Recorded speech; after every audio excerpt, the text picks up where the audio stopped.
देखो, वाच्य के भेद तीन चीज है। एक कृतवाच्य है, ठीक है, जिसमें कृतवाच्य क्या होता है, कर्ता के अनुसार हो, कर्ता प्रधान हो, तो उसे कृतवाच्य कहते हैं। जैसे राम पत्र लिखता है, तो राम पत्र लिखता है, इसमें क्या है, तो राम ने पत्र लिखा, राम यहाँ महत्वपूर्ण है, राम, ठीक है। और अगर दूसरी चीज है कि कृतवाच्य, जैसे इसमें है कि क्रिया कर्ता के द्वारा हो रही है। क्रिया किसके द्वारा हो रही है, क्रिया प्रधान नहीं है, लेकिन क्रिया किसके द्वारा हो रही है, कर्ता के द्वारा हो रही है। और दूसरी है कर्ता प्रधान है, इसमें ये कौन है, कर्ता, तो कर्ता प्रधान है। और जिसमें कर्म प्रधान हो जाएगा वो कर्मवाच्य हो जाएगा। जैसे हम कहें कि प्रिंसिपल ने सौम्या को इनाम दिया, तो अगर उल्टा बोला जाए कि सौम्या को इनाम दिया जा रहा है, प्रिंसिपल कहीं रह गया, किसने दिया, प्रिंसिपल ने, टीचर ने दिया, सौम्या को इनाम दिया जा रहा है, सौम्या को इनाम, तो उल्टी बात, पत्र लिखा जा रहा है और राम पीछे छूट गया। कोई बोल दे तो बोल दे कि राम के द्वारा लिखा जा रहा है, या किसी मुंशी के द्वारा, मुनीम के द्वारा लिखा जा रहा है, तो ऐसी स्थिति में कर्म प्रधान हो गया। अगर मैं कहूँ पुलिस ने चोर को पकड़ा, और दुनिया पैसिव वॉइस बना दे, पैसिव वॉइस जो एक्टिव और पैसिव वही अंतर है, चोर पकड़ा गया, चोर पकड़ा गया, किसके द्वारा, पुलिस ने पकड़ा, चोर पकड़ा गया, फिर अपनी बात पे चले, तो कर्म अगर प्रधान हो जाए तो कर्मवाच्य हो गया, ठीक है। और इसमें कौन प्रधान है, कर्ता प्रधान होता है, और ये इसलिए एक्टिव वॉइस है, प्रधान होता है, इसलिए ये एक्टिव वॉइस हो गया। और दूसरा पत्र, राम के द्वारा लिखा जाता है, या राम के द्वारा, एक ही बात है, राम के द्वारा पत्र लिखा जाता है, वो भी वही सेंटेंस है। तो राम के द्वारा, letter is written by Ram, Ram writes a letter.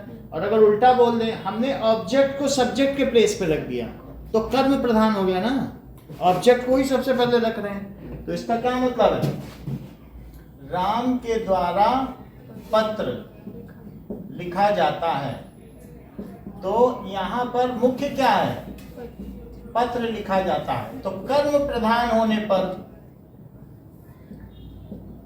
कर्म प्रधान होने पर कर्मवाच्य हो जाता है। और इसको क्या कहते हैं, इसमें कर्ता गौड़ होता है, गौड़, यानी उसको उतनी ऊंचे स्टेटस पे नहीं रखा जाता। तो मुख्य कौन है इसमें, प्रधान कौन है, प्रधान है कर्म, कर्म प्रधान, कर्ता गौड़ हो गया, ठीक है। और तीसरी चीज क्या है, एक तो कृतवाच्य हो गया, और दूसरा यहाँ क्या हो गया, कर्म वाच्य। सो ये कृतवाच्य, दिस इज कर्मवाच्य, और तीसरी भाववाच्य। Now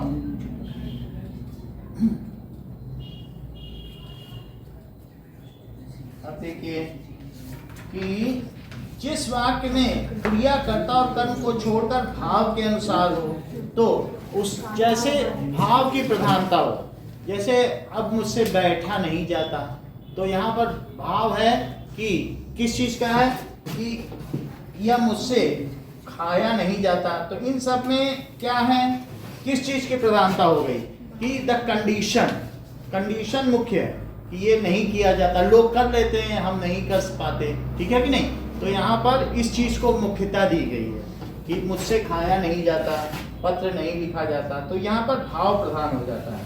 so someone are, if someone is unable to do something, तो इसलिए इसमें भाव की प्रधानता होती है, भाव की प्रधानता होती है, दैट इज कंडीशन। सो भाववाच्य,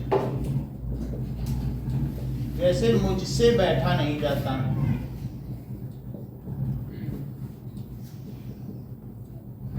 मुझसे सोया नहीं जाता। तो इन सभी चीजों में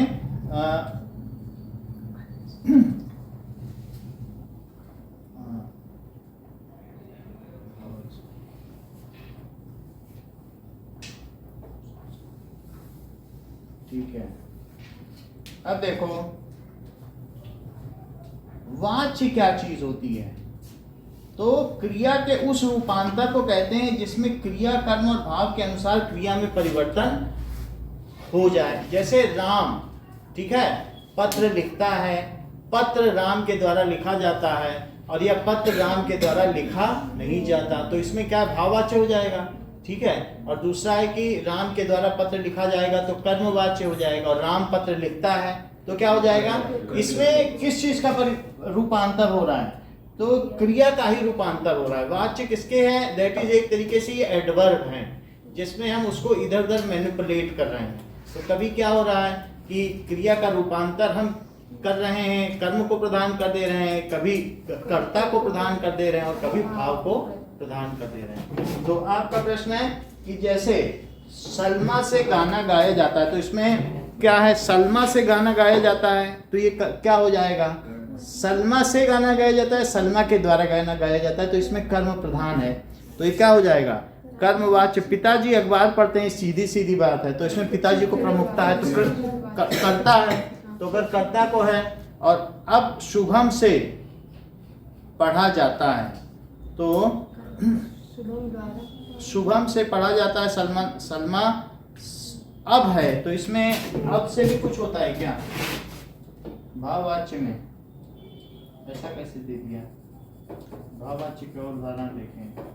होता है चलो अब चला जाए, चलो, हाँ, इसलिए इसमें अब है, तो इनमें असमर्थता और निषेध से ये वाक्य प्रायः नकारात्मक होते हैं। लेकिन और भी देख लो भाववाच्य में, तो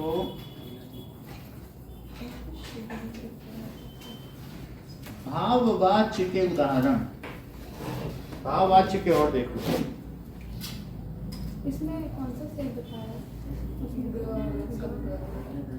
ठीक है। क्वेश्चन है कि अब शुभम से पढ़ा जाता है, तो इसमें क्या होगा, अब इस चीज को इन्होंने कही है शुभम से पढ़ा जाएगा, से पढ़ा जाता है, तो इस चीज को देखें भाववाच्य को।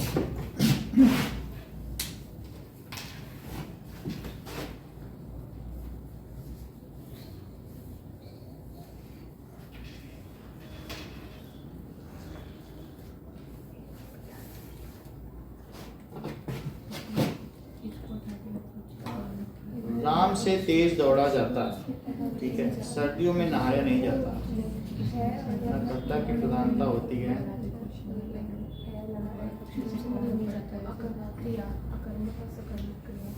अकर्मक क्रिया शामिल है, तो मोर से ऊंचा उड़ा नहीं जाता, उससे बैठा नहीं जाता,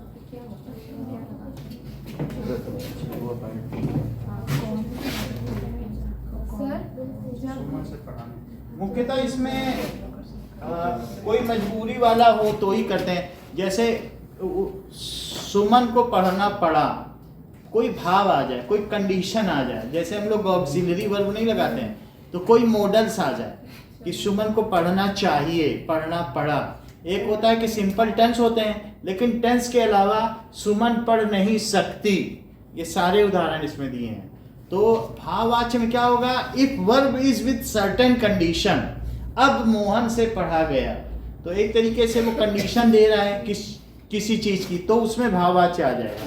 तो एक और भी चीज है, जैसे इसमें दिखाया गया कि सुमन को पढ़ना पड़ा, तो कंडीशन हो गई कि नहीं, यहाँ भाव आ गया कि उस कंपेल किया गया, तो सुमन को पढ़ना पड़ा। ज्यादातर तो ये निगेटिव होते हैं, लेकिन फिर भी कुछ ऐसे भी हो सकते हैं। तो यहाँ पर जो पढ़ा है तो ये कंपेल किया गया, हमें अब सो जाना चाहिए, और इसको कृतवाच्य भी बनवा रहा है। तो जरा बताओ कि हमें अब सो जाना चाहिए, सब भाववाच्य हैं, तो इसमें यहाँ भी अब आ गया, यहाँ पड़ा हो गया, तो हमें अब सो जाना चाहिए को कृतवाच्य बनाइए, कर्ता प्रमुख हो, सो जाना चाहिए।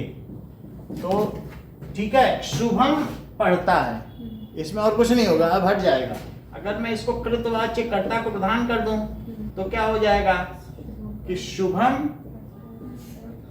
पढ़ता है।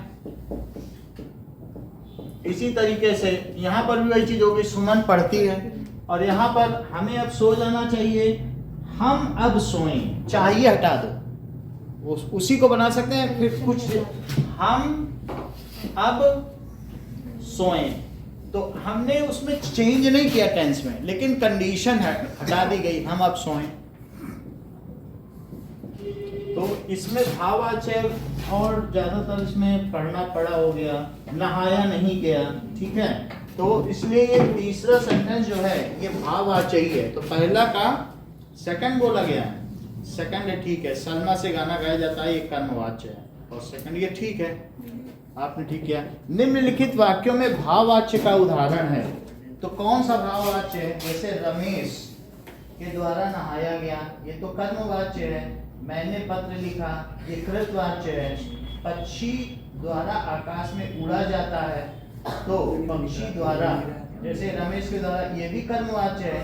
करीम द्वारा पतंग उड़ाई गई है, तो उड़ाई जा रही है, जिसमें द्वारा लगता है वो सारे कर्मवाच्य ही है, इसमें कोई वो नहीं गलत है ये। तो जब हम सकर्मक और अकर्मक क्रिया के बीच में डिफरेंस बताते हैं तो क्वेश्चन क्या लगाते हैं ना? हाँ क्या, चलिए एक बार बता दो सकर्मक और हाँ, अकर्मक। देख लो, दो चीजें हैं कि एक होता है कि मैंने, हम सोएं और हम पलंग पर सोएं, तो जो क्रियाएं दो तरीके की होती है, ठीक है। तो इसको कह सकते हैं वर्ब दो तरीके का, एक ट्रांजिटिव वर्ब है और एक कौन सा है? Intransitive verb. तो ट्रांजिटिव वर्ब देखो और इंट्रांजिटिव वर्ब। तो transitive verb, the verb which comes with object, उसको कहते हैं सकर्मक क्रिया, सकर्मक क्रिया। और इंट्रांजिटिव वर्ब ये कैसी है? अकर्मक। इससे तुम्हें पता चल जा रहा है कि बिना कर्म के साथ है। कर्म को ऑब्जेक्ट कहते हैं। कर्म हमेशा क्या होता है? जो भी है, पत्र लिखना, तो ये एक ऑब्जेक्ट हो गया, पत्र एक ऑब्जेक्ट है। तो यहाँ पर जैसे सकर्मक है, आई राइट अ लेटर, तो यहाँ पर क्या हो गया? ये कर्म हो गया, या इसे क्या कह सकते हैं? ऑब्जेक्ट हो सकता है। तो यहाँ पर क्रिया किसके साथ आई है? कर्म के साथ आई है। लेकिन ऑब्जेक्ट खुद कितने तरीके के होते हैं? दो तरीके के, एक डायरेक्ट ऑब्जेक्ट और दूसरा इनडायरेक्ट ऑब्जेक्ट। तो indirect object and indirect object, और in I gave a book to you, तो I gave a book, book हमारे हाथ में है, और जिसको दिया जाए वो इनडायरेक्ट है। जो सबसे पहले तुम्हारे हाथ में है, बुक का दिया जाना डायरेक्ट है। फिर मैंने किताब दी, उसके बिना सेंटेंस पूरा नहीं होगा, ठीक है। और फिर जिसको दी वो इनडायरेक्ट है, यानी हम डायरेक्ट को नहीं छोड़ सकते, इनडायरेक्ट को। मैंने पेन से लिखा, अब यहाँ पर पेन यहाँ प्रमुख हो गया, फिर पत्र लिखा, वो अलग बात हो गई। तो I gave a book, I gave a book to Ram, तो ये कैसा हो गया बताओ? Direct object. और जिसे दी उसे छोड़ा भी जा सकता है। To whom I gave what, ये व्हाट से बनेगा, मैंने क्या दिया। और ये जो डायरेक्ट ऑब्जेक्ट है वो किससे बनता है? क्या से। और यहाँ पर टू हुम, तो ये क्या हो जाएगा? To whom, that is indirect object. तो दो तरीके के कर्म हैं। ऑब्जेक्ट को कर्म कहते हैं। ऑब्जेक्ट को क्या कहा जाएगा? अच्छा, यहां देखो, इंट्रांजिटिव वर्ब आई स्लीप, तो इसमें जिसमें कुछ आए नहीं साथ में और जिसमें कर्म का लोप हो, उस तरीके की क्रिया को क्या कहते हैं? अकर्म। कर्म का लोप हो गया, that is omission of object implies that it is a kind of intransitive verb। तो जिसमें कर्म का लोप हो जाए उस प्रकार की क्रिया को अकर्मक क्रिया कहते हैं, ठीक है कि नहीं। और उसमें भी क्या का वर्ड बनेगा, मैंने क्या किया। और इसमें भी अगर डायरेक्ट ऑब्जेक्ट है तो क्या से होगा। और पूछिए कुछ इसके बारे में क्वेश्चन है, सिलेबस तो बता दें। हाँ, तो ये जानना चाहिए आपको। और बताओ। पद परिचय बता दें तो एक बार समझ लो, क्योंकि आगे के लिए काम में आ जाएगा। पद परिचय में जितने भी क्रिया विशेषण उसके भेद क्या वो हम पूरा बता देंगे आपको, फ्लो चार्ट बता दे रहे हैं पद परिचय। एक बार हमने बताया था, फिर से समझ लें डिटेल। छोटी छोटी चीज है, बस ये 40 मार्क्स का अलग रहेगा। निपात से क्या समझते हो पीयूष? निपात ग्रामर देखो, 10th के सिलेबस में निपात नहीं बता पा रहे, और बताया था हमने सबको। चलो पद परिचय देख रहे हैं।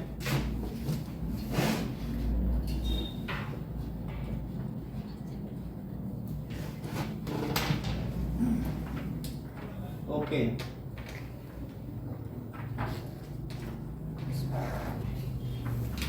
now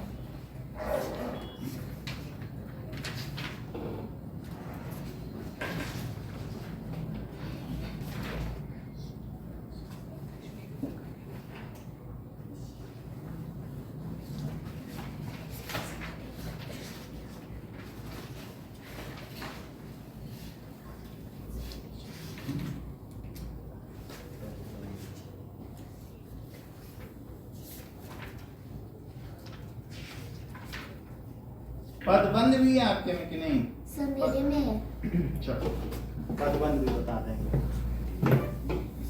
ओके, नाउ वाक्यों में प्रयुक्त शब्द को पद कहते हैं। जैसे हम ये कह सकते हैं कि पार्ट्स ऑफ स्पीच, तो जो वाक्यों में प्रयुक्त शब्द हैं वो पार्ट्स हैं। वो noun, pronoun, verb, adverb, adjective, इसी तरीके से कंजंक्शन एंड प्रीपोजिशन, इंटरजेक्शन भी हो सकते हैं। तो ये 8 तरीके के इसके डिविजन्स हैं। ऐसे ही हिंदी में भी 8 टाइप के डिवीजन।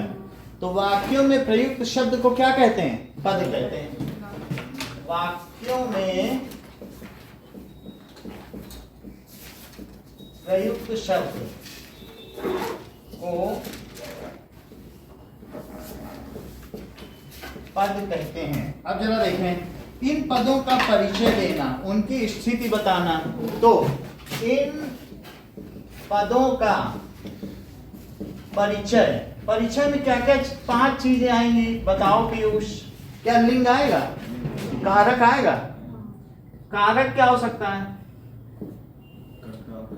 कर्ता, कर्म, ये सारे जो है कर्ता ने कर्म को कर्ण से संप्रदान के लिए अपादान से संबंध काकी के अधिकरण में पर, ठीक है, संबोधन है हरे।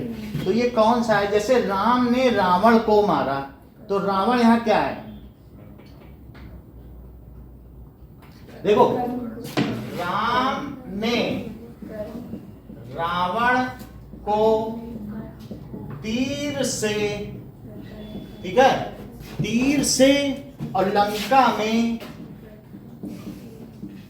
सीता के लिए मारा, सीता के लिए मारा। अब ये मुझे बताइए कि राम क्या है? कर्ता कारक के साथ और भी कुछ बताना पड़ेगा। एक तो कर्ता कारक में, और बोलो, क्या ये एक वचन है? वचन भी बताना पड़ेगा। और बोलो, पुल्लिंग है, ठीक है, पुल्लिंग हो गया। तो इसलिए राम ने हो गया। क्यों?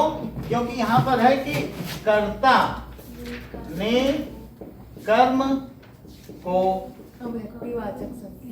करण से, ठीक है। अब ये देखो, करण से है, करण से और अपादान से में क्या फर्क है? करण से करण से, कर्ता ने कर्म को करण से संप्रदान के लिए, अपादान से, अपादान से, और संबंध का की के अधिकरण, ठीक है, में पर, ये चीज हो गई। और संबोधन है, अरे हो गया, तो अब जैसे दो चीजें हैं कि पेड़ से पत्ता गिरता है और चाकू से कद्दू काटा, तो इन दोनों में किसमें जुड़ा और किसमें अलग हुआ? करण से में क्या है? जुड़ना, और अपादान से में अलग होना। तो पेड़ से पत्ता गिरा, तो ये क्या है? दैट इज पेड़ से पत्ता गिरा तो अलग हुआ, और चाकू से कद्दू कटा तो यहाँ चाकू का कद्दू में मेल हो रहा है, पेड़ से पत्ते का वो हो रहा है। तो यहाँ पर राम ने रावण को तो रावण को क्या है वो क्या बताइए? अच्छा, हमें क्या क्या चीजें बताने होंगी इसमें? लिंग बताना होगा, वचन, कारक, कारक भेद भी बताना होगा, वचन कारक बताना होगा। इसके अलावा कारक भेद तथा अन्य पदों के संबंध में भी बताना होगा। हो सकता है इसमें हमें अन्य पद के बारे में, जैसे संज्ञा, सर्वनाम, क्रिया, विशेषण, इन सभी चीजों के बारे में, और जैसे हमने बताया निपात, इन सब के बारे में बताना पड़ेगा। योजक क्या इस्तेमाल किया गया, योजक का भी तो इस्तेमाल होगा। तो रावण को ये क्या हो गया?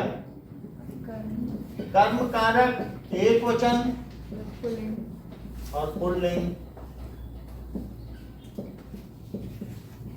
ठीक है।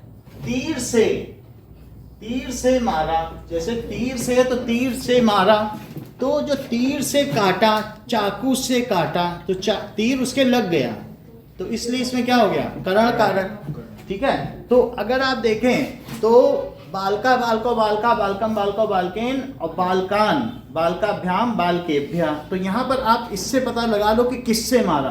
तो जो तृतीय विभक्ति है वहां से चलेगा। ये समझ में आ गई बात कि नहीं?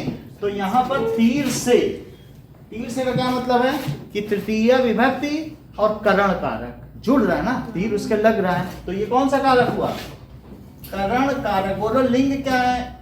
प्रवीण, बोलो। नपुंसक, मैस्कुलाइन जेंडर, नपुंसक लिंग। और क्या हो सकता है? एक वचन, एक ही तीर से मारा होगा, ठीक है। हाँ, that is neuter gender, neuter gender. अब जरा देखो, लंका में मारा तो ये क्या है? लंका अधिकरण। अब ये बताइए अर्पिता, ये पुल्लिंग है कि स्त्रीलिंग? लंका है, लंका जलती है कि जलता है? जलता है। तो अधिकरण कारक वो तुमने सुना भी होगा, बाल यदि विशाल विकराल ज्वाल जान मानो, डंक लीली वे को काल रस न पसारी है, और देखे जातु धानी है कुलानी, कहे कानन उजारे अब नगर उजारी है, तुलसी सुरेश चाप कह दो दामिनी कलाप, ठीक है। और कहदो चली मेरु ते करसानो सरी भारी है, कैसे कैसे वो लंका चला रहे हैं। हाट बाट कोट ओट अट्टन अगार परी, दौड़ी दौड़ी खौरी खौरी, दीनी अति आग है, सब तरफ आग लगा दी, अट्टालिकाओं पे, छज्जों पर, हर जगह तो आग लगा दी, है बात कि नहीं? तो यहाँ पर अधिकरण कारक हो गया, और अधिकरण कारक में ये स्त्रीलिंग हो गया। अब देखिए, सीता के लिए मारा, सीता के लिए, ये भी तो एक वचन है, यहाँ भी एक वचन हो गया। तो सीता के लिए तो संप्रदान कारक स्त्रीलिंग एक वचन, ठीक है। और ठीक है, और मारा तो ये हो गया। अब उसको मारा तो जैसे तीर से मारा तो ये सकर्मक क्रिया हो गई, क्योंकि किसी चीज से, पेन से लिखा गया कोई भी चीज ना, अगर राम ने लिखा होता, तीर से मारा ना, तो इसलिए एक ऐसी क्रिया है सकर्मक क्रिया। फिर क्रिया के भी और वेद आगे बताएंगे, लेकिन ऐसा चलेगा, जो चीज होगी सब में ये चीज होगी, ठीक है। तो लेट अस सी दैट कि किसी भी पद में हमें ये सब जानकारियां देनी होती हैं, इसको पद परिचय कहते हैं। इन पदों का परिचय ही पद परिचय करना है, या फिर वाक्य के अंग। इतना ही नहीं, इसके अलावा वाक्य के अंग। वाक्य के अंग में क्या आएंगे? वाक्य के अंग में संज्ञा, सर्वनाम, ठीक है, क्रिया विशेषण और क्रिया विशेषण, क्रिया विशेषण, योजक, निपात। योजक का मतलब कंजंक्शन से है कि किसी भी तरीके से कोई चीज जोड़ देना, ठीक है, तो उसको योजक कहेंगे। अब देखो,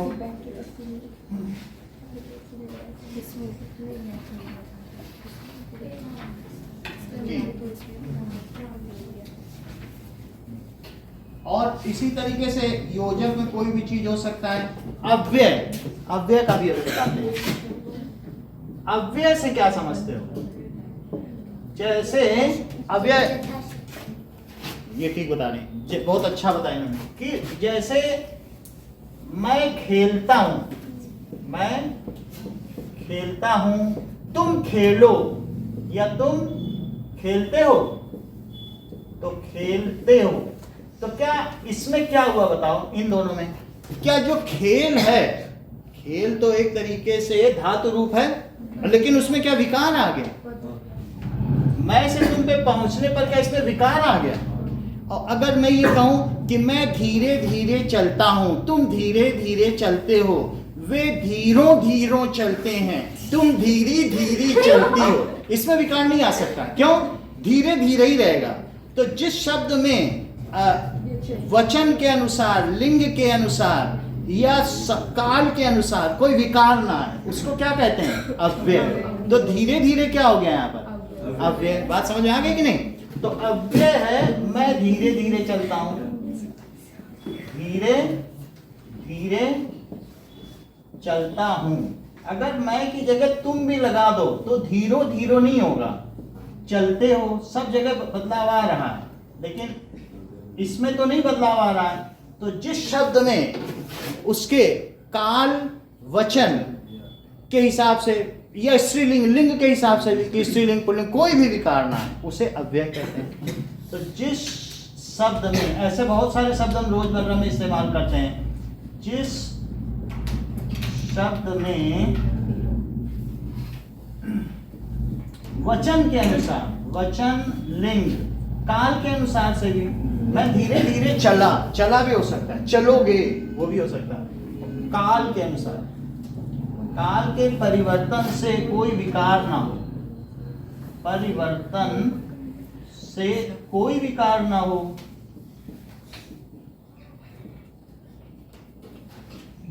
अव्यय कहलाता है। तो हम अव्यय भी बताएंगे, उसी से अव्ययी भाव समाज बन जाएगा आगे चल के। समास है आप लोगों में कि नहीं है?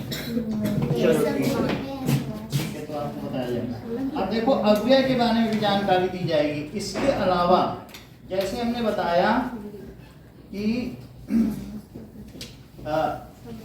बाकी और चीजों के बारे में, समुच्चय बोधक, दैट इज कंजंक्शन के बारे में भी बताया जाए। समुच्चय बोधक, तो ये आपको लिखना पड़ेगा। अगर मान लो कहीं पर हो और आ जाए तो कह देना समुच्चय बोधक है। जो दो वाक्यों को जोड़े उसको क्या कहते हैं? समुच्चय। ठीक है, समुच्चय का मतलब है सेट। इंग्लिश में क्या कहते हैं? जैसे कई चीजों का सेट, तो दो चीजों को जोड़ दिया तो सेट हो गया। और विस्मयादि बोधक, what does it mean? That is interjection. तो भाई conjunction, inter parts of speech में तो इंटरजेक्शन बोलेंगे, एक्सक्लेमेशन थोड़ी ना बोलेंगे। जो 8 पार्ट्स ऑफ स्पीच है क्या वहां एक्सक्लेमेशन है? तो विस्मयादि बोधक,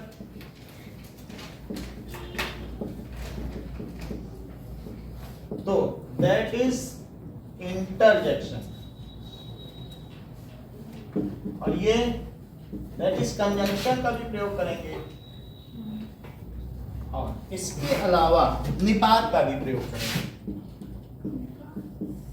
देखो, इन दोनों के बारे में तो आप जानते हो, कंजंक्शन है, और है, एंड और विस्मयादि बोधक, ठीक है, ओह गॉड, ठीक है, हुर्रा, सर ये तो इंग्लिश का है और हिंदी में भी अरे तुम्हारा पर्स खो गया, बहुत अच्छा हुआ। ऐसे हम लोग बोलते हैं कि नहीं? तो इस तरीके के सेंटेंस हो जाएंगे। अच्छा, निपात में क्या होता है कि कोई भी चीज, निपात देख लें आप, फिर इसका वर्गीकरण करें। निपात कि जो अव्यय किसी शब्द के बाद लगकर उसमें विशेष बल दे दें। ठीक है? सो जैसे आई वॉश्ड माई क्लॉथ, ठीक है, आई वॉश्ड क्लॉथ माई सेल्फ, एक तो ये सेंटेंस है, मैंने अपने कपड़े धोए। और अगर मैं ये ऐसे बोल दूं आई माई सेल्फ वॉश्ड क्लॉथ, तो क्या उसने उसको बल नहीं दे दिया? इसको इम्फेटिकल प्रोनाउन कहते हैं, उसने उसको बल दे दिया। You your self committed mistake. बात समझाई? वो मोहन ही जा रहा है, ये निपात है। यानी शब्द के बाद कुछ ऐसे अव्यय, ही में बदलाव नहीं है, अव्यय तुम समझ गई, यही अव्यय यहां लगेगा, लेकिन अब वो निपात का कार्य करेगा। जब अव्यय किसी शब्द के तुरंत बाद लगकर या संज्ञा के तुरंत बाद लगकर उसको विशेष बल दे दें, तो उसे क्या कहते हैं? निपात। देखो कि मोहन ही जा रहा है, तो इसमें निपात क्या है बताओ? मोहन ही जा रहा है, तो निपात में ही भी तोतक होता है, ही भी तोतक होता है। ठीक है? या केवल भी हो सकता है, केवल मात्र। तो जरा देखो, मोहन ही जा रहा है, इसमें शब्द के बाद ये अव्यय, कुछ अव्यय शब्द के बाद लगकर या संज्ञा के बाद लगकर उसे विशेष, वे निपात कहलाते हैं। जब वहाँ पे आते हैं मैं खेलता हूँ, तुम खेलते, तो ये विकार हो गया। तुम खेलते हो, तो यहाँ पे खेलने में विकार आ गया कि नहीं? तो इसमें क्या उत्पन्न हो गया? फिर धीरे धीरे धीरे धीरे में नहीं विकार होगा। मैं तुम अब भीड़ ले, अब भारत धीरे धीरे चलता है, कि भारत धीराओं धीराओं चलता है, ऐसा थोड़ी हो सकता है। बहुत बड़ा भारत है, ऐसा थोड़ी हो सकता है। तो इसमें कभी विकार आ ही नहीं सकता। तुम अपने मन से सोचो, तो जिस शब्द में कुछ परिवर्तन ना हो काल के हिसाब से, मैं धीरे धीरे चला, मैं धीरे धीरे चलूंगा, मैं धीरे धीरे चलता हूं, मैंने तीनों टेंस भी यूज कर लिया, काल भी यूज कर लिया। लड़की धीरे धीरे चलती है, लड़का धीरे धीरे चलता है, हिंजड़ा धीरे धीरे चलता, कहीं विकार आ ही नहीं रहा। तीनों न्यूटन, कुर्सी धीरे धीरे खिसक गई, आ ही नहीं रहा, तभी तो अव्यय है। जिसमें व्यय ना हो, which can not be spent is called अव्यय। व्यय जानती हो? खर्च। क्या इसमें कुछ खर्च हुआ? तो जिन शब्दों में विकार उत्पन्न ना हो वे क्या कहलाएंगे? अव्यय। बात समझ आई? ये विकार उत्पन्न हो गया। हाँ बोलो। जिनमें होता है उनको क्या कहते हैं? होता है, वो बात की बात है कि होता तो सभी जगह है, काल परिवर्तन क्रिया में तो होता ही है विकार, लेकिन जिसमें ना हो, वास्तव में ये जो कहना चाह रही है कि क्रिया विशेषण में विकार नहीं होगा। मुख्यतः इनका कहने का मतलब है कि सर आपने जो लिखा है उसमें सर क्रिया विशेषण और लिख देते तो मेरी बात भी रह जाती। जैसे चलना, और कैसे चल रहा है? धीरे धीरे तेज तेज, क्या वो क्रिया विशेषण नहीं है? मतलब अगर ये धीरे धीरे क्रिया विशेषण, क्रिया विशेषण ये उन्होंने अलग बोल दिया। बोला सर विशेषण भी डाल दे, वह सुंदर लड़की है, वह सुंदर लड़का है, वे सब सुंदर व्यक्ति। सुंदर में भी विकार नहीं आ रहा, सुंदरों। तो इसलिए मैं, बहुत बड़ी बात है, इन्होंने बोला कि सर क्रिया विशेषण लिखवा दो, और लेकिन साक्षी का कहना अलग है। कह रही सर हमने तो देखा है जो संज्ञा और सर्वनाम के पहले उसकी विशेषता बताते हैं उनमें भी विकार नहीं आता, तो क्या हम विशेषण और क्रिया विशेषण दोनों को ही अव्यय माने? बहुत बड़ी बात है। तो सर अव्यय कहाँ लिखना है और क्रिया विशेषण? अगर कहीं पर इसमें धीरे धीरे, राम ने धीरे धीरे राम को मारा, अब वो जो धीरे धीरे मार है ना, पकड़ लो इसको, बोलो यही अव्यय है। तुमको हर वर्ड का बताना है, तो तुम्हें पता तो होना चाहिए ना अव्यय है का, तो तुम उसमें सोचो धीरे धीरे क्या है यहाँ पे। तो वास्तव में सौम्य की बात सही है कि all adverbs and adjectives are अव्यय, और यही अव्यय किसी संज्ञा के बाद लग जाए तो निपात बन जाए। तो ये तो लिखो ना भाई, इन दोनों की बात रहनी चाहिए। तो क्या लिखते हैं? अव्यय कहाँ प्रयुक्त होते हैं? क्रिया विशेषण और विशेषण के तौर पर प्रयुक्त होते हैं। निपात अव्यय है कि नहीं? निपात अव्यय से ही निपात बना। यदि अव्यय किसी संज्ञा को विशेष बल दे दें उसके बाद लगकर वो मोहन ही जा रहा है, वो बिल्कुल मोहन है, पहले लग जाए बाद में लग जाए, ठीक है ना। तो उस केस में वो निपात हो जाए, उसको बल दे रहा है ना, जैसे आई माई सेल्फ वाट, समझ आया। तो अव्यय क्या है? अव्यय विशेषण और क्या हो सकते हैं? और क्रिया विशेषण के तौर पर प्रयुक्त होते हैं, विशेषण के तौर पर प्रयुक्त होते हैं। विशेषण ठीक लिखा है कि ऐसे ठीक है। विशेषण के रूप में प्रयुक्त होते हैं और साथ में अव्यय का प्रयोग निपात के तौर पर भी होता है। जो संज्ञा के अभी होते हैं, आपको उपसर्ग भी समझना होगा क्या है, वो हम धीरे धीरे बताएंगे आपको, ठीक है। होते हैं ये निपात के तौर पर भी होते हैं, सब बता देंगे।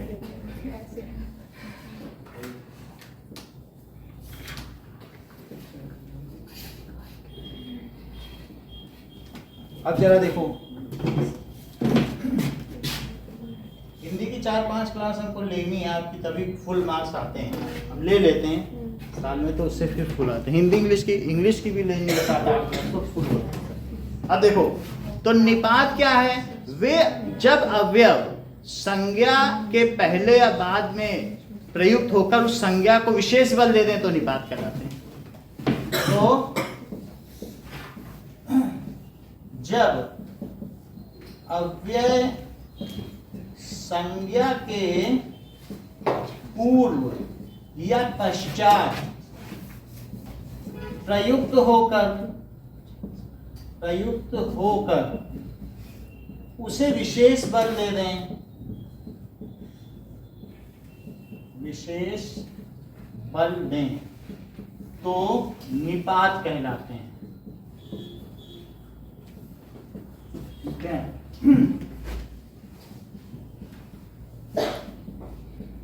अब देखो, यहां ही निपात है, ही निपात है। ऐसे एक सेंटेंस और देख लीजिए, अगर इस तरीके का आएगा तो वह दिल्ली भी जाएगा, तो क्या दिल्ली को बल मिल रहा है? वह दिल्ली भी जाएगा, तो इसलिए इनको छोड़ना नहीं है, भी निपात है। ऐसे सेंटेंस आएंगे। तुम आए तक नहीं, इसका क्या मतलब है? यहाँ पे क्या निपात हो सकता है? हमारी मौत हो गई और तुम आए तक नहीं।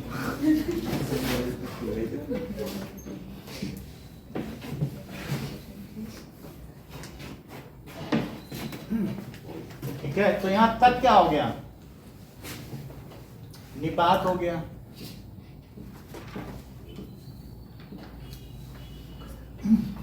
ऐसे केवल 10 रुपए मिलेंगे,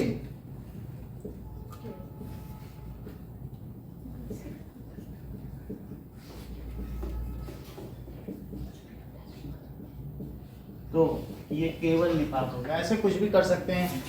तो ऐसे मोहन तो गया, यानी मोहन की तो अब मौत है, तो क्या हो गया? यहाँ पे निपात हो गया कि नहीं?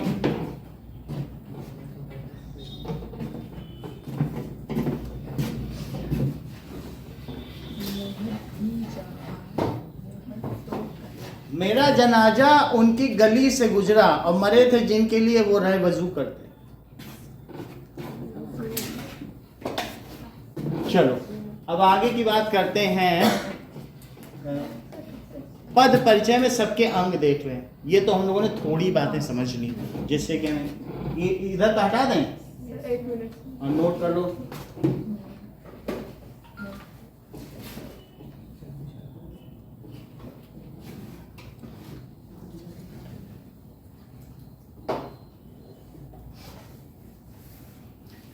निपात की अगर तुम्हें बहुतायत देखनी है तो ये श्लोक सुनो। मन मनाभव मद भक्तो मध्य जी माम नमस्कुरु मामेव ये प्रपद्यन्ते माया में ताम तरंति थे। इसमें निपात ही भरा पड़ा है। मेरे में पूजा करने वाला हो, मेरा अर्चन करे, मेरा भजन करे, तो मामेव ये प्रपद्यन्ते, जो मेरी इस प्रकार से आराधना करता है, मायाम एताम तरंति ते, वह संसार रूपी माया से तर जाता है। तो यहाँ पर भगवान हर एक में ज्यादा बल दे रहे हैं, मेरी ही पूजा करे, मेरा ही मन मना भव, मेरे में मन वाला हो, मद भक्तो मध्य आजी माम नमस्कुरु। चलो अब आगे बढ़। हाँ हाँ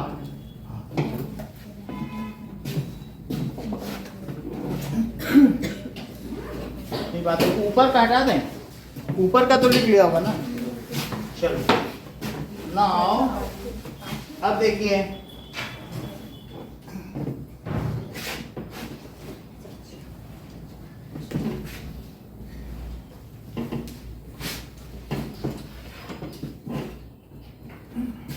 तो पद कई तरीके से हैं। अब हम पद को थोड़ा विस्तार से करेंगे। एक संज्ञा, ठीक है, इन सबके टाइप्स। अब इनके टाइप्स देख लेंगे तो उससे पता चल जाएगा। चलो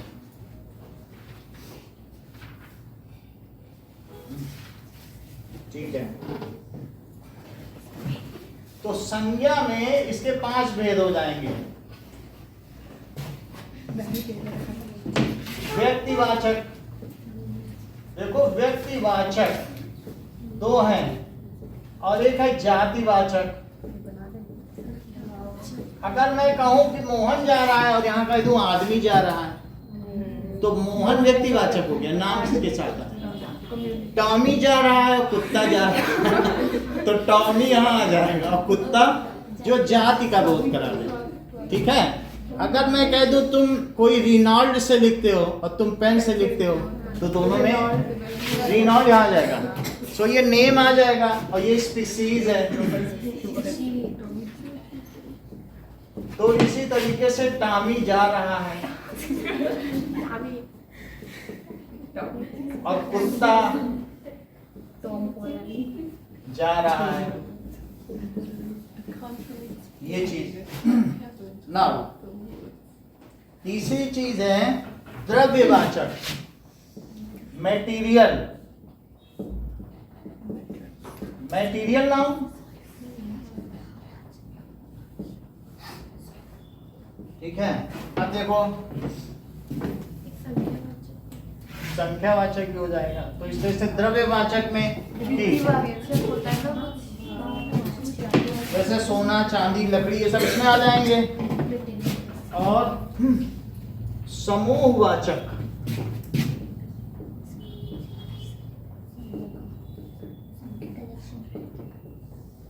और एक हो जाएगा भाववाचक, जैसे सेना कक्षा परिवार, कलेक्टिव नाम हो गया, सेना कक्षा परिवार। जातिवाचक में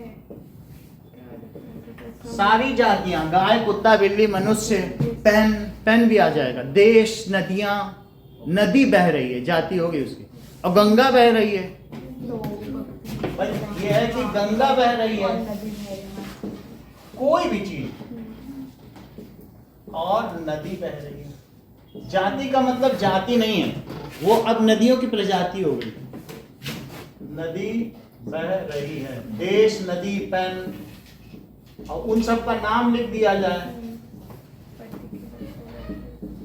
तो वो यहाँ पे आ जाएगा। देश का मतलब यूके, नदी गंगा, और पेन रिनॉल्ड, ये सब इसमें आ गया।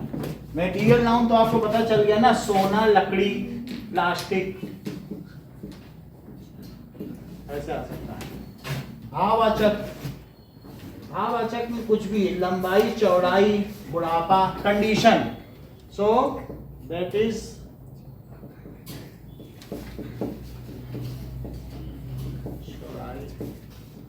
बुढ़ापा। तो जैसे चाइल्डहुड, बुढ़ापा, ये सब इसमें आ जाएगा। ये तो हो गए संज्ञा के सभी नाम। ठीक है, संख्यावाचक ये बता नहीं है, तो संख्यावाचक करके कोई संज्ञा नहीं होती है। ठीक है, जैसे 2 बालक, तो 2 विशेष, आगे 2 चूंकि वो उसकी विशेषता बता रहा है तो वो विशेषण हो गया ना, संख्यावाचक कैसे हो जाएगा। और अगर ये कहते 2 जा रहे हैं तो फिर वो प्रोनाउन हो गया।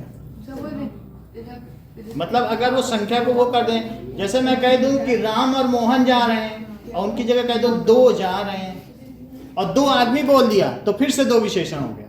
हाँ, आदमी की विशेषण। और अगर उसी की जगह आ जाए, जो सब्स्टिट्यूट कर दे नाउन को, तो वो प्रोनाउन है। हाँ, रीतिवाचक भी कुछ होता है। क्या? रीतिवाचक। रीतिवाचक, रीति भाववाचक है। तो जो भी कंडीशन को बताया, ये इसी में है सर। देखो, भाववाचक की 4 चीजें हैं: गुण, दोष, दशा, भाव, कार्य करने की। जैसे इसमें देखो कि ऐसा हो सकता है कि कहीं पर भी संज्ञा का रूप हो तो भाववाचक संज्ञा कहते हैं। कि अब इसी में देख लो, बुढ़ापा, सलाह, प्रशंसा, सहायता, मैंने उसकी सहायता की, तो सहायता की, तो इसमें सहायता हो जाएगा, भाववाचक हो जाएगा। प्रशंसा की, प्रशंसा हो जाएगा।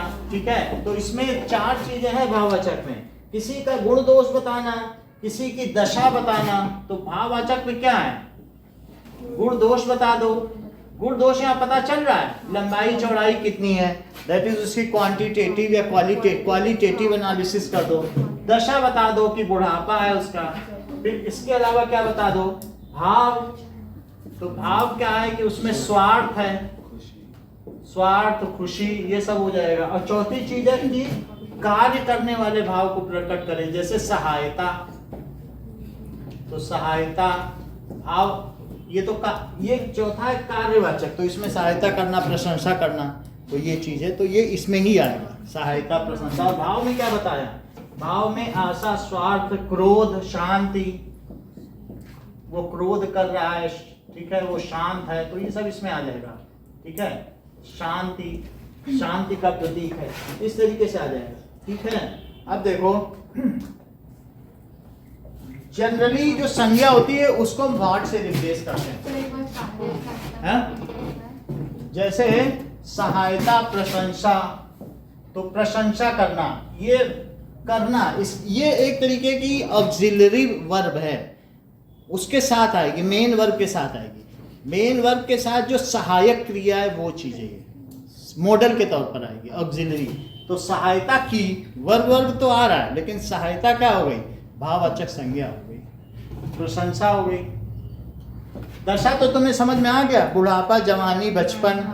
और गुण दोष, तो ये लंबाई चौड़ाई, लंबाई चौड़ाई। दशा तो आपको समझ में आ गया ना, बुढ़ापा। तो संज्ञा के बारे में मैंने पूरी बात बता दी, लेकिन तुमको एक बात और भी पता चलनी चाहिए कि जो व्यक्तिवाचक हो या ये, इनके कई तरीके के हैं। एक है कि लिंग भी होते हैं और इनके वचन भी होते हैं। इनके तो कोई भी चीज है, इन सब के तो कोई वचन नहीं होते हैं। जैसे आर्मी इज मार्चिंग, कक्षा पढ़ रही है, class is reading, class is busy, तो ये एक वचन का ही रहेगा। समूहवाचक किसमें रहेगा? हमेशा ये एक ग्रुप है, लेकिन ऐसे ही हम लोग इस्तेमाल करते हैं, कक्षा पढ़ रही है। अब यहाँ पर देखो, दैट इज मटेरियल, ये भी ठीक है। इनमें लिंग भी होगा और इसमें वचन भी होगा। इसमें जैसे यहाँ पर देखो व्यक्तिवाचक है, तो व्यक्तिवाचक हमेशा एक वचन का ही होगा।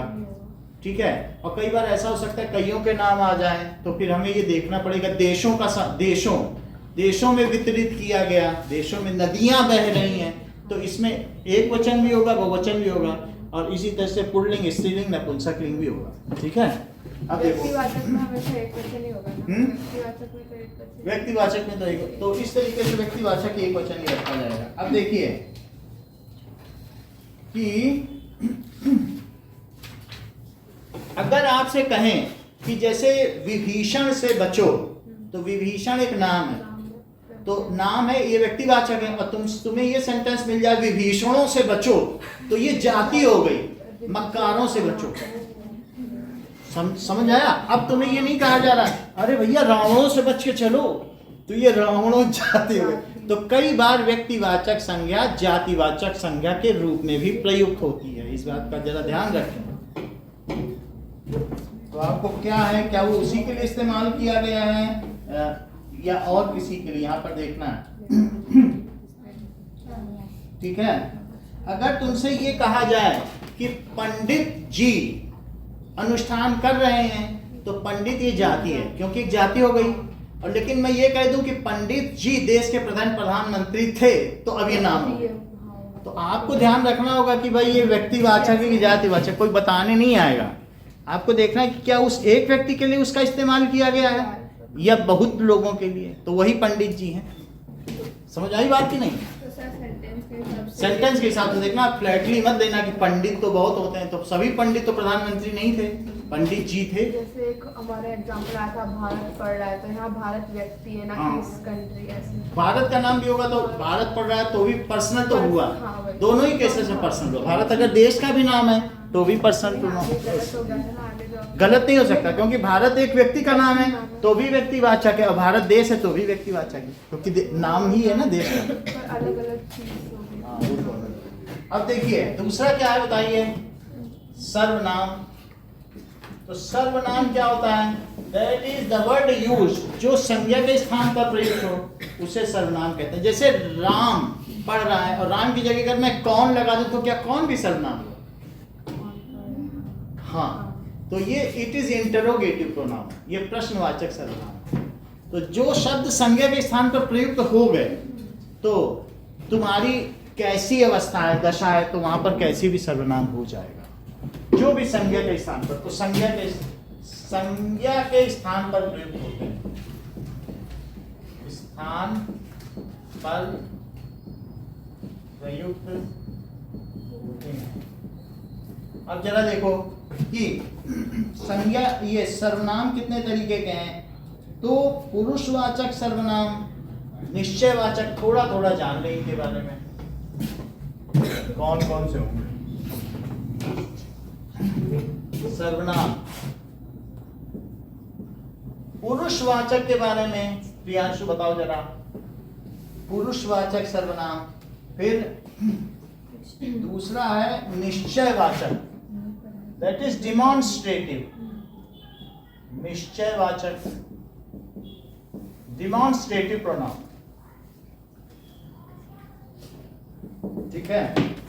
ये कॉमन नाउन हो गया, ये पर्सनल नाउन हो गया। ऐसा अलग अलग भी होता है ना, that is material noun, collective noun और वो एब्स्ट्रैक्ट नाउन। तो तीसरा है अनिश्चयवाचक। अनिश्चयवाचक सर्वनाम। नाउ प्रश्नवाचक, संबंधवाचक, प्रश्नवाचक, संबंधवाचक,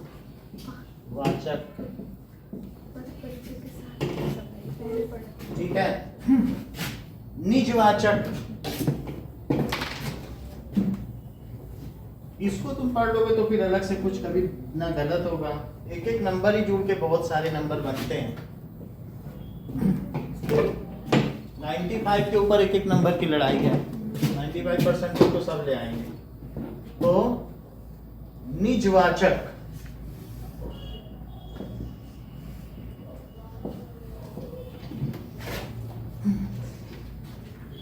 कितनी बात हो गई, इतने पढ़ लेंगे तो सब हो जाएंगे। अब देखो पर्सनल प्रोनाउन, दैट इज पुरुषवाचक। तो first person, second person and third person, इसको कहते हैं पर्सनल प्रोनाउन। वैसे तो प्रथम पुरुष, मध्यम पुरुष और उत्तम पुरुष संस्कृत में होते हैं, लेकिन इसमें क्या होंगे कि प्रथम इसमें उत्तम पुरुष, मध्यम पुरुष और अन्य पुरुष, ये तीन तरीके के हैं। तो देखो उत्तम पुरुष जो बोल रहा है वो खुद को उत्तम बोलेगा, तो उत्तम पुरुष उसी ऑर्डर में भी कहा गया है।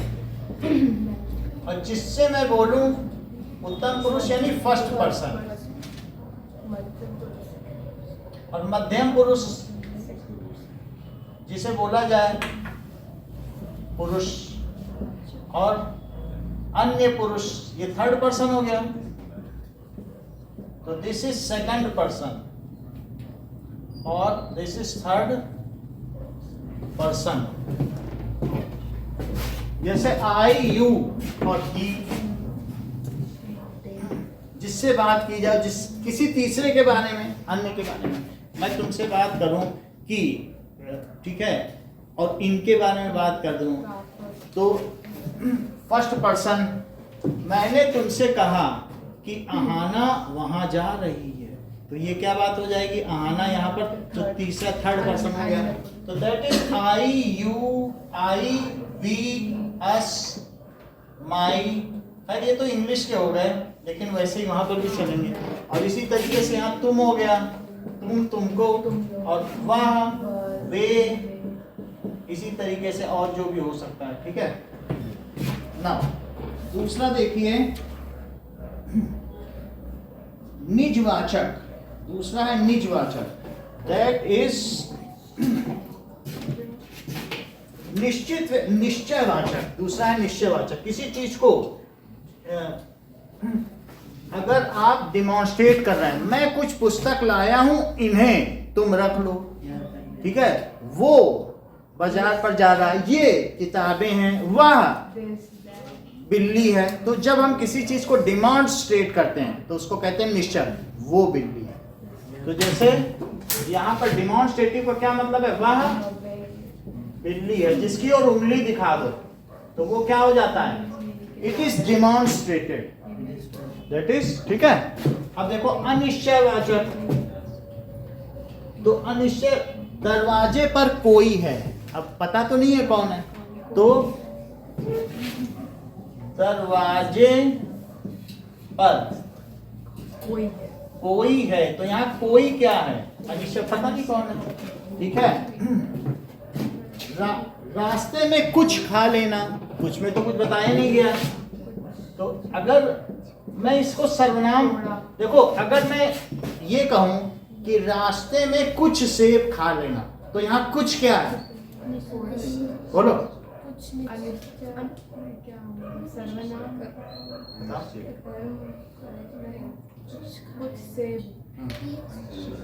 ये ठीक बता रहे, बोल रहे सर्वनाम है ही नहीं, आपका प्रश्न ही गलत है। आपने सेब के पहले कैसे लगा दिया, अब तो ये विशेषण हो गया। बहुत बड़ी बात कही। उन्होंने कहा कुछ खा लेना, अब कुछ हटा दो तो समोसा खा लेना। तो वास्तव में संज्ञा के स्थान पर प्रयुक्त हो तो ही सर्वनाम लिखना, और कुछ सेब आ जाए तब नहीं लिखना। अगर मैं कहूँ दरवाजे पर कौन है और कह दूं दरवाजे पर कौन आदमी है, अब तो ये कौन की विशेषता बताने लग गया। ध्यान देना कि उसके पहले ना आ जाए, इसी चीज से सावधान है ना, वही गलत होता है। नहीं, कुछ सेब इसीलिए नहीं बोला। और इसी तरह रास्ते में कुछ खा लेना, तो कुछ, अभी जब विशेषण लिखाएंगे तब फिर आपको पता चलेगा कि इन दोनों में भेद क्या है। अभी तो मैं संज्ञा की जगह ही लिख रहा हूं ना। तो प्रश्नवाचक, ठीक है। तो दीवार के ऊपर कौन बैठा है, किसने आग लगाई, शहर जलता है तो जलने दो, ये आग तो हमारी ही लगाई हुई है। तो आप किसने आग लगाई,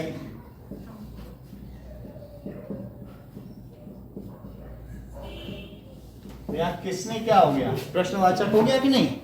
नेक्स्ट देखिए संबंधवाचक। तो संबंधवाचक में शब्दों में जो करेगा सो भरेगा, जो करेगा सो भरेगा। जाकी रही भावना जैसी, प्रभु मूरत देखी तिन वैसी। तो जाकी और फिर ये वो यहाँ पर है तिन, उनके साथ है, जिसकी है तो फिर उन्होंने। तो जो करेगा सो भरेगा, जैसा करोगे वैसा भरोगे। मेरा जो भाई है वो सामने खड़ा, तो जो भी आएगा, मेरा जो भाई है वो तुम्हारे सामने खड़ा है, वो सामने खड़ा है। ठीक है। तो मेरा जो वो आ गया। इसी तरीके से संबंधवाचक देखिए, संबंधवाचक में ये चीज आ गई, प्रश्नवाचक में ये चीज आ गई, अनिश्चयवाचक। अब देखिए निजवाचक, मैं अपना काम स्वयं करता हूं। तो मैं के साथ निज कहाँ आया, मैं अपना काम। अगर ये हो जाता मैं अपना काम तुमसे कराता हूं तो निज नहीं होता, स्वयं है। वह अपना काम स्वयं करता है, वे अपना काम खुद करते हैं, तो ये निजता, करता हूं। तो मैं के साथ स्वयं आ गया, ठीक है। यहाँ निजता हो गया। मैं आप दंग रह गया, मैं खुद ही दंग रह गया। तो ये भी यहाँ पर भी आप किससे सम्मान के साथ आया है निजवाचक की, स्वयं होने से। तीसरी चीज देखो विशेषण। विशेषण और सर्वनाम में बहुत थिन लाइन है। कई बार अगर नाउन के पहले ना करके नाउन की जगह जाए तो सर्वनाम हो जाए।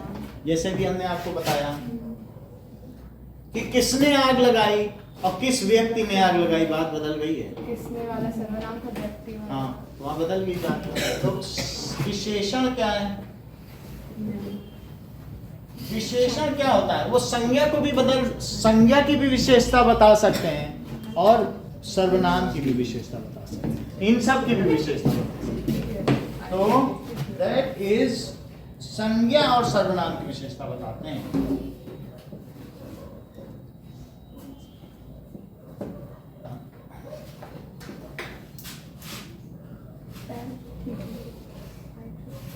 की विशेषता देखो,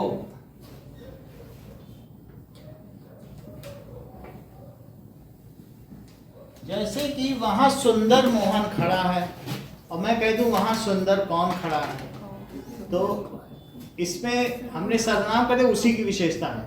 ठीक है, मतलब कौन है, वहां गोरा चिट्टा कौन खड़ा है, तो ये गोरा और चिट्टा कौन है, सर्वनाम। तो कौन सर्वनाम है, उसी की विशेषता है। सर्वनाम तो कौन है और उसी के बारे में बताया। हाँ। तो उसके बाद ऐसा हम लोग पूछते भी हैं। अब देखिए नाउ इसमें इसके 4 भेद हैं विशेषण के। दैट इज गुणवाचक,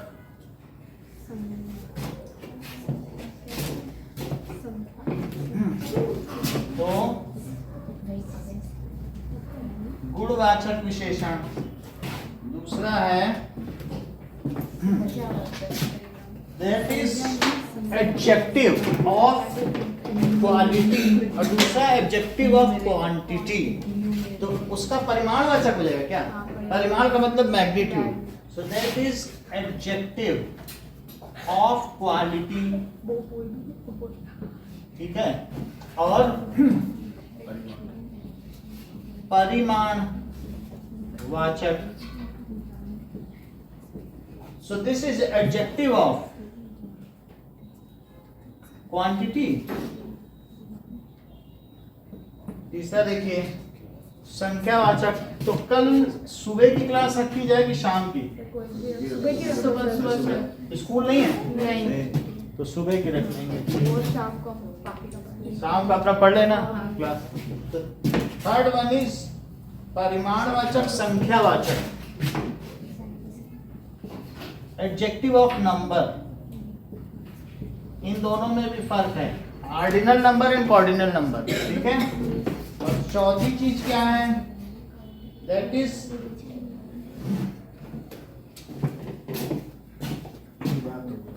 तो सार्वनामिक विशेषण। वही तो सर्वनाम क्या है? अभी बता रहे हैं।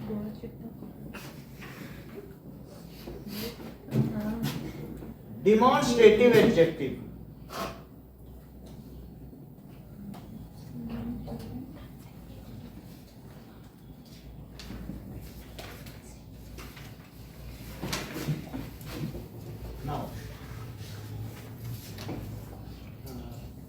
संख्यावाचक दैट इज न्यूमरल एडजेक्टिव।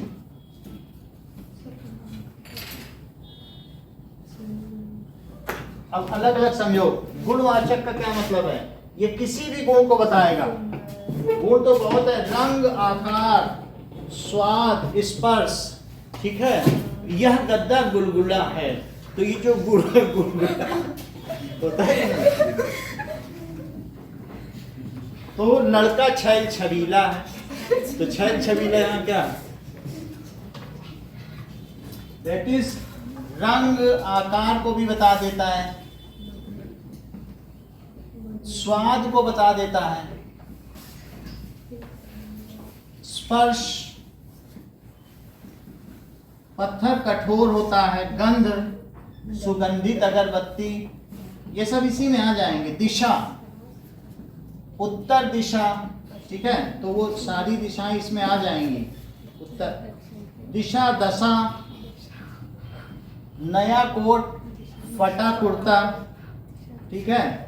अवस्था, अवस्था को भी बता सकता है। अगर मैं कहूं कि मैं अधेड़ हूं या अधेड़ बूढ़ा जा रहा है, अधेड़ व्यक्ति, तो अब यहाँ पर अधेड़ नाउन हो गया, क्योंकि मैं के आगे है अधेड़, तो यहाँ पर अधेड़ व्यक्ति जा रहा है, तो व्यक्ति के पहले आ गया, तब तो फिर ये विशेषण है। अकेले आ जाए, मेरा बुढ़ापा आ गया, या बुढ़ापे में उछल कूद नहीं कर तो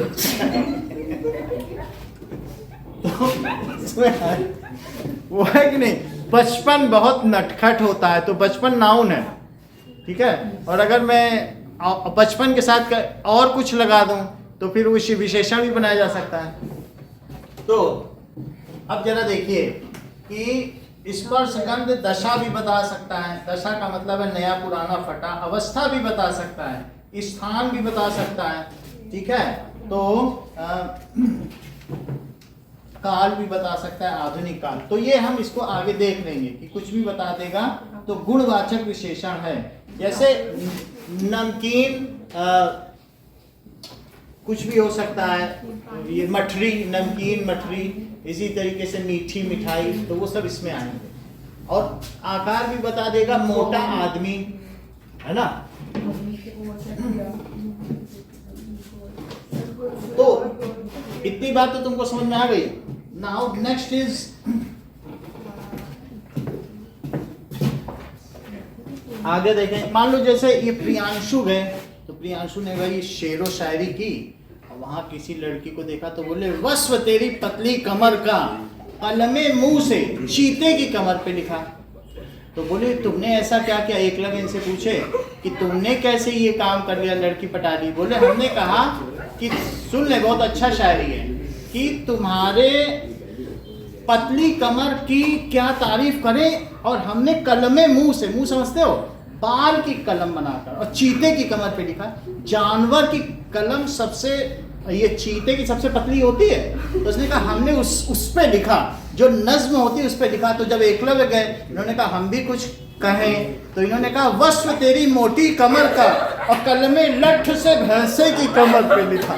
तो ये वापस आ गई, ये फेल हो गई। यानी उन्होंने कहा तुम्हारी मोटी कमर की नज्म हमने भैंसे की कमर, वो सबसे मोटी होती है, और वो किस पर लिखा? कलमे लठ से, लाठी की कलम बना।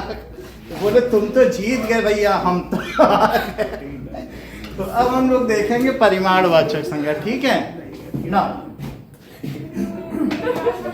नेक्स्ट इज, अब आगे देखें परिमाणवाचक। तो मतलब हम बता रहे हैं कि गुणवाचक क्या होता है, ठीक है। That is adjective of quantity. Quantity में क्या चीज आएगी? जैसे ये दो तरीके का है, एक निश्चित परिमाणवाचक, और ये मान लीजिए मुझे 4 किलो दूध दे देना और मुझे थोड़ा दूध दे देना, तो निश्चित और अनिश्चित। तो अगर निश्चित भी हो सकता है और अनिश्चित, तो 4 किलो दूध और थोड़ा दूध। तो इसके अलावा अनिश्चित में हमें और भी ध्यान देना चाहिए कि जैसे 10 क्विंटल, 1 तोला, 10 मीटर कपड़ा, ये निश्चित परिमाण, मीटर में भी आ सकता है, 2 मीटर, ठीक है। और इसमें क्या आएगा अनिश्चित में? बहुत सी लस्सी, कई किलो दही, 50 मन गेहूं, ऐसा चमचा था महुए में जामे 9 मन दाल माए, ऐस खवैया महुए वाले 9 चमचा जाए उड़ाए। तो आला उदल सुनिए, महोबा में एक ऐसा चम्मच था जिसमें 9 मन दाल आती थी, और 1 मन में 40 किलो होता है, और वहाँ तो 9 मन कितना हो गया बताओ? 360 किलो। और वहाँ के खाने वाले ऐसे थे कि 9 चम्मच दाल खा जाते थे। ऐस खवैया महुए वाले 9 चमचा जाए उड़ाए। तो आप समझो कितना, 9 चम्मच खा गए, और एक चम्मच में ही कितनी 360 किलो दाल आती थी। अब जरा देखिए, तो अनिश्चित में थोड़ा आ सकता है, और क्या आ सकता है? तनिक, थोड़ी चटनी, जरा सा, थोड़ा, जरा सा, तनिक। तनिक अचार तो दे दो, यानी थोड़ा सा अचार दे दो। संख्यावाचक, संख्यावाचक में क्या है? ही। दो तरीके की संख्यावाचक हैं कि कुछ भी है 2 4, कुछ आपको ये देखना होगा क्या वो संख्या थोड़े आदमी जा रहे हैं, तो अगर आदमी के साथ थोड़ी दाल तो वो आएगा परिमाणवाचक, और थोड़े आदमी तो यार सब दोनों में थोड़े हैं लेकिन जिसे तुम गिन सको वो इसमें आएगा। अच्छा, इसमें भी दो हैं, कौन कौन से हैं? इंग्लिश में तो ऑर्डिनल एंड कार्डिनल होते हैं, फर्स्ट सेकंड थर्ड जो पोजीशन के हिसाब से हैं, और न्यूमरल एक होता है कार्डिनल नंबर 1 2 3 कार्डिनल है, और ऑर्डिनल जो ऑर्डर को बता दी फर्स्ट सेकंड थर्ड। लेकिन इंग्लिश में इन्होंने ये हिंदी में ऐसा नहीं किया, हिंदी में इसमें भी निश्चित अनिश्चित रखा है। तो जिन्हें तुम गिन सको, 2 आदमी और थोड़े आदमी, थोड़ी दाल, तो यहाँ पर थोड़ा किसके साथ आएगा? जिसे गिन ना सको। तो अगर मैं कहूं थोड़ी दाल तो क्या होगा? तो ये यहाँ पे थोड़ी आ रही है। जैसे ये संख्यावाचक, तो इसमें भी 2 कौन कौन सी है बताइए? दैट इज अगेन, तो काउंटेबल एंड अनकाउंटेबल, निश्चित अनिश्चित, निश्चित अनिश्चित, दैट इज 2 औरतें और थोड़ी औरतें,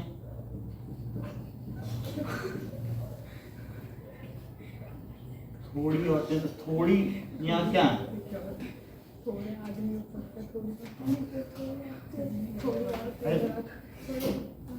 ये नहीं कहते हो कि थोड़े आदमियों को ढेर सारी औरतों ने कूटा, तो वहां जो थोड़ी, ये थोड़े और ढेर सारी, ये क्या है भाई? यहाँ तो मिर्ची का कूटा खूब चलता है ना राजस्थान में, उसने किसका कूटा खाओगे? तो सार्वनामिक विशेषण, तो सार्वनामिक विशेषण क्या चीज होती है कि अगर जैसे वही डिमॉन्स्ट्रेटिव ही है, वह खंबा गिर जाएगा। सर्वनाम तो है, जो सर्वनाम संज्ञा से पहले आ जाए वो सर्वनामिक विशेषण। सीधी बात देखो, जो सर्वनाम संज्ञा से पहले आए, जैसे वह खंबा गिर जाएगा, वो नीचे से जंग लगा है वो गिर जाएगा, तो ये वह क्या है? खंबा गिर जाएगा, बच के चलो, तो ये खंबा नाउन हो गया। और ये समझ आई बात कि नहीं? तो एक पंडित जी थे, तो वो उनकी वाइफ की डेथ हो गई, तो वो लेके जा रहे थे कि राम राम सत्य है, राम राम सत्य। पता चला वो जो मिट्टी थी ना, डेड बॉडी, वो खंबे से टकरा गई और उनकी वाइफ जिंदा हो गई। तो अगली बार फिर उनकी पता चला 1 साल बाद फिर डेथ हो गई, बीमार थी बेचारी। तो फिर सब लोग कह रहे थे राम राम सत्य है, वो भी आगे चल रहे थे, वो लेके धुआं निकलता, कहते खंबा बचा के, खंबा वो जान रहे थे फिर अगर फिर जिंदा हो गए तो फिर 1 साल की आफत आ जाएगी। तो इसीलिए वो खंबा गिर जाए ना। अब देखिए कौन लड़का खड़ा है, क्या कौन भी सर्वनाम है? कौन लड़का खड़ा है, तो यहाँ पर कौन क्या हो गया? सर्वनाम है, लेकिन आया विशेषण के तौर पर है, क्योंकि लड़के की विशेषता बता रहा है। तो कौन लड़का खड़ा है, किस पुस्तक को दूं, विच बुक यू वांट। तो अगर विच है लेकिन बुक के पहले आया है, तो किस पुस्तक को दूं, तो ये किस, तो यहां तक हम लोगों ने 3 समझ लिए हैं। अब बाकी कल 10 बजे से 12 बजे तक हम और भी समझेंगे, ये आपके आगे तक के लिए